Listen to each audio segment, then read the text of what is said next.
అంటే శివుడి యొక్క ఎడమ భాగం విష్ణువు, కుడి భాగం బ్రహ్మ, హృదయ భాగం రుద్రుడు. అంటే ఒకే శివుడు సృష్టిస్థితి కారకుడైనప్పుడు ఒకడే బ్రహ్మ విష్ణు రుద్రాత్మకుడయ్యాడు. కానీ బ్రహ్మ విష్ణు రుద్రాత్మకుడుగా ఉన్నాడు కనుక త్రయంబకం, 3 కళ్ళు.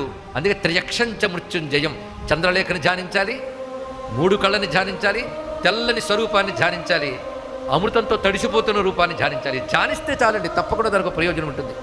రోగాలు నశిస్తాయి రూపాన్ని ధ్యానిస్తే, తెలుసా? అందుకే స్వామికి మరొక పేరుంది వైద్యనాథుడు. మృత్యుంజయుడే వైద్యనాథుడు కాగలడు. అంటే మన ఔషధుల్లో కూడా మనకు ఆరోగ్యం ఇచ్చి బ్రతుకుని పెంచగలిగే శక్తి ఉన్నవాడు ఆయనే. అందుకే ఓషధీనాం పతయే నమః అని నమస్కారం చేసుకుంటున్న రుద్రమంత్రాల్లో ఔషధులకు ప్రభు ఆయన. కానీ మృత్యుంజయ ధ్యానం చేస్తే మనకు అన్ని అమృతంగా మార్చేస్తాడు ఆయన ఇక్కడ. అదే ఆయన పేరు అమృతేశ్వరుడు, ఆయన పేరు మృత్యుంజయుడు. ఆయన కంటే శాశ్వతుడు ఎవడండి? సర్వ జగత్తు ఎవడు లయం చేసుకోగలడంటే, ఎవడు శాశ్వతంగా ఉంటాడు వాడి లయం చేసుకోగలడు. కానీ శివుడు ప్రళయకారకుడు, అంటే శాశ్వతుడు, అమృతస్వరూపుడు అర్థం.